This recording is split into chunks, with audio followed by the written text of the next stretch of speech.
Welcome to This Explainer. Today, we're diving into something absolutely crucial for anyone dreaming of an international education. We're unpacking the 2026 Strategic Guide to Studying in Denmark. But honestly, let's just get the truth out right up front.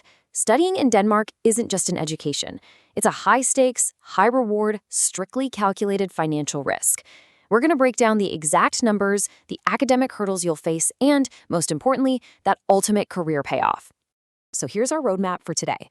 First up, the academic gateway. Number 2, navigating the Krone Zone. Third, funding strategies. And finally, number 4, the career payoff and your true ROI.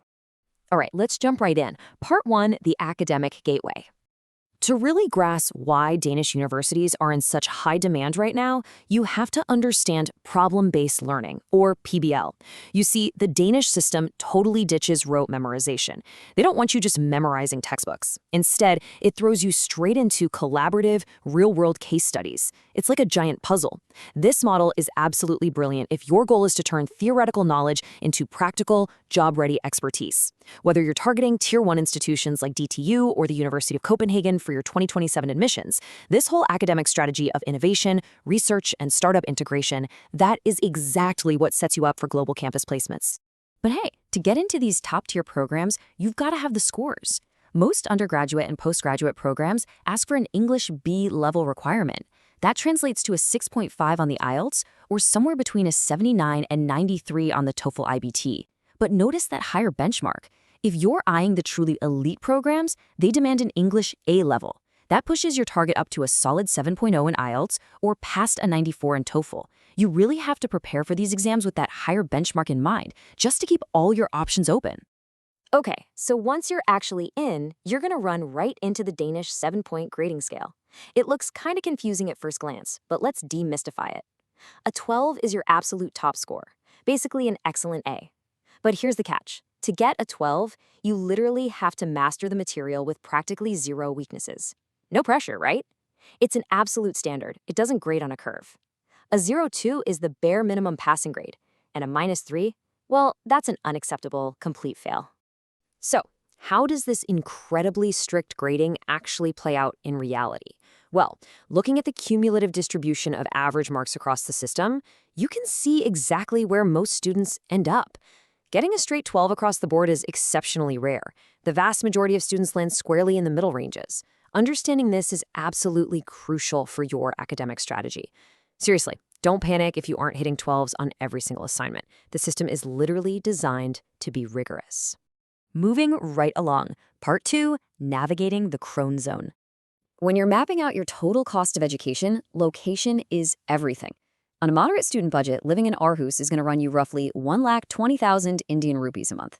But if you move to the capital, Copenhagen, that jumps up to over 1,45,000 rupees. So simply by choosing a city like Aarhus, you instantly save about 17% on your living expenses, all while still getting a world-class education. It's a real game changer for your budget. And you're definitely going to need to watch those expenses, primarily because of one massive number, 82,044 Danish kroner. That's right around 11 lakhs INR.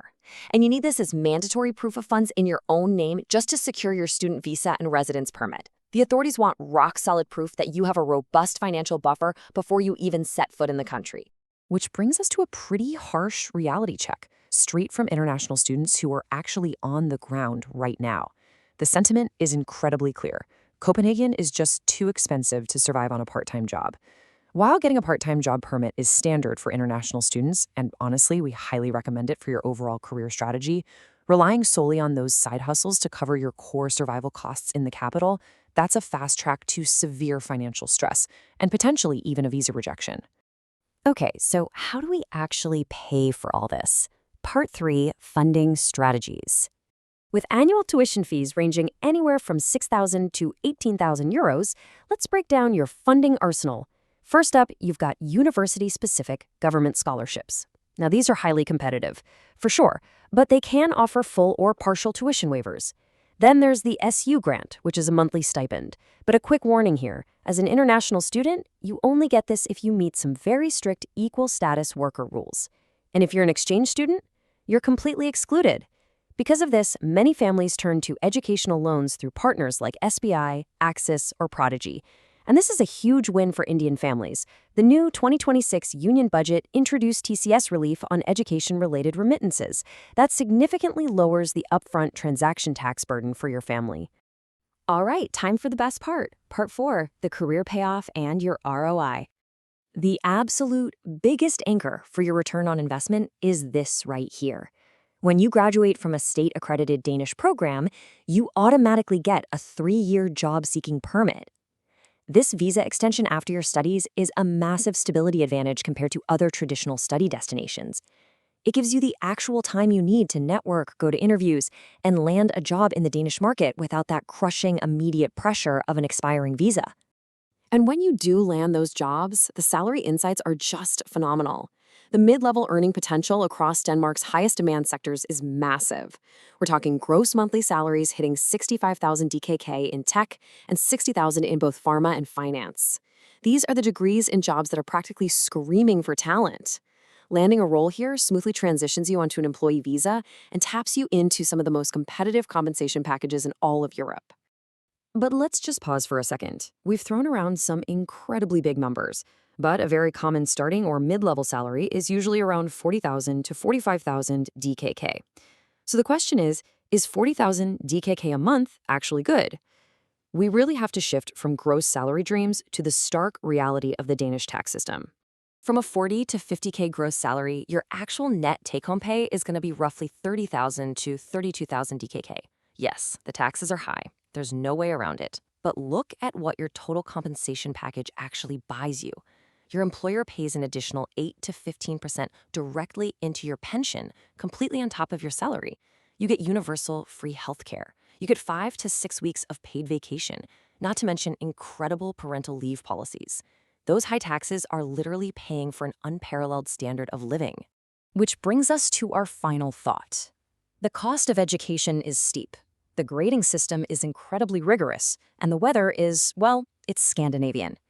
But that world-class problem-based learning, the 3-year post-study visa, and the absolutely phenomenal quality of life make this one of the strongest career strategies in the world. So here's the big question. Are you prepared to make the calculated investment for a Scandinavian career? Weigh those upfront costs against that long-term success and start planning your next move. Thanks for tuning into this explainer, and keep learning.